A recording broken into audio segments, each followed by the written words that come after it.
midnight clown. In a small, quiet town surrounded by dense woods, strange things had begun to happen. Whispers spread among the townsfolk about sightings of a creepy clown lingering in the shadows late at night, his painted grin glowing in the dim streetlights. People called him the Midnight Clown, and no one knew where he had come from. Rumor had it that those who saw him up close didn't live to tell the tale. One chilly October evening, 4 friends, Sarah, Jake, Emma, and Ben, decided to test the story's truth. They were thrill seekers, always on the hunt for an adrenaline rush, and the idea of tracking down this supposed clown thrilled them.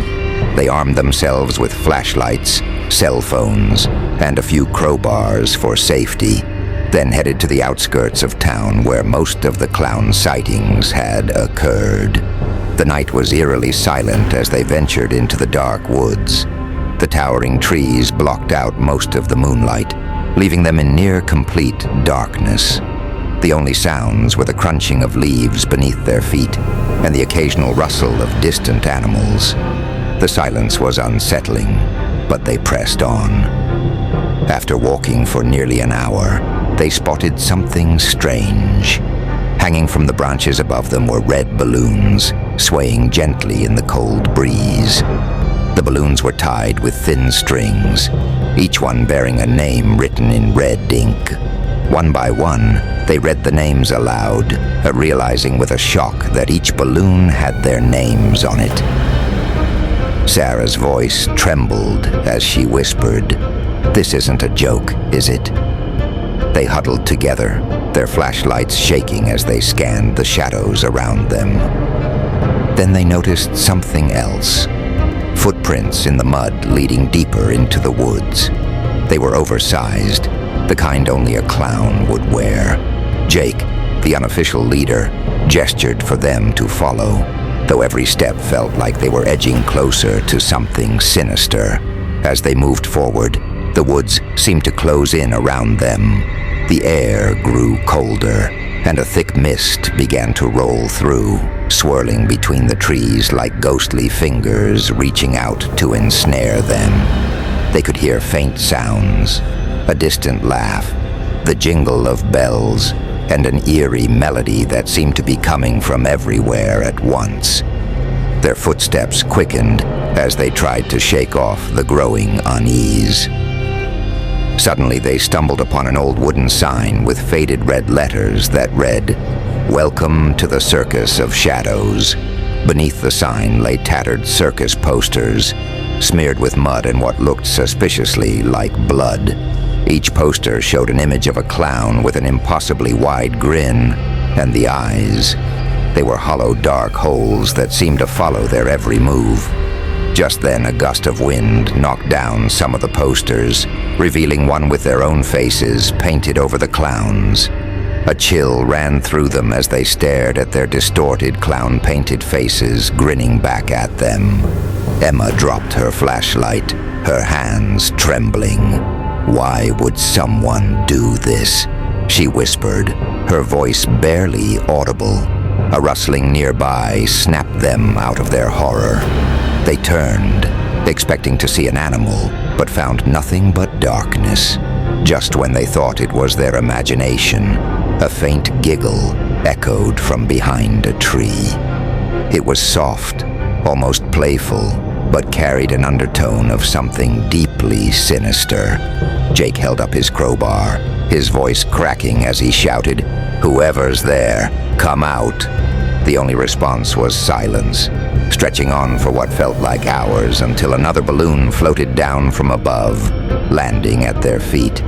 This one had no name, just a single red question mark smeared across it. "Maybe we should go back," Ben suggested, his voice shaking. But before anyone could move, they heard footsteps approaching, slow and deliberate, crunching through the leaves. A dark silhouette appeared just beyond the edge of their flashlight beams, tall, lanky, with limbs that seemed unnaturally long. As the figure stepped into the light, they saw it was the clown. He was dressed in a faded patchwork costume with a ruffled collar, his face painted with a grotesque smile that seemed to stretch too wide, teeth bared like fangs. His eyes were wide, unblinking, and fixed directly on them. In one gloved hand, he held a large, bloody hammer. Jake, the bravest of the group, shouted, "Stay back!"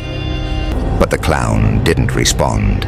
Instead, he tilted his head, as if amused by their fear, then lifted a finger to his lips, shushing them in eerie silence. Without warning, he lunged at them, swinging his hammer with a force that could shatter bones. They scattered, running in different directions, their screams echoing through the trees.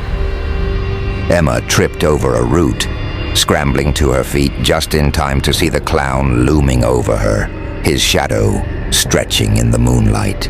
"Please, please don't," she begged, tears streaming down her face. But the clown only grinned wider, his eyes glinting with a twisted sense of joy. Meanwhile, Sarah and Ben had made it to a nearby abandoned cabin. They huddled inside, hoping the walls would protect them. But then they heard a slow, methodical tapping on the window. Peeking out, they saw the clown's face pressed against the glass, his painted smile smearing against it. The clown lifted a single red balloon, releasing it slowly, letting it drift toward them. They knew there was no escape.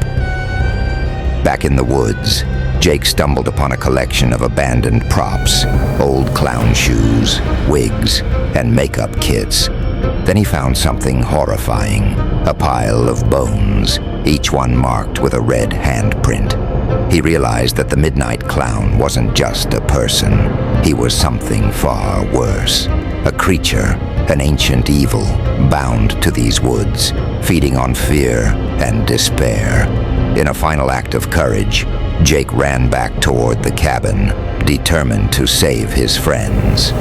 But as he reached the door, the last thing he saw was the clown's painted grin, inches from his face, whispering, "Game over." The next morning, the townsfolk found no trace of the four friends, only a scattering of red balloons tied to the trees, each bearing a name.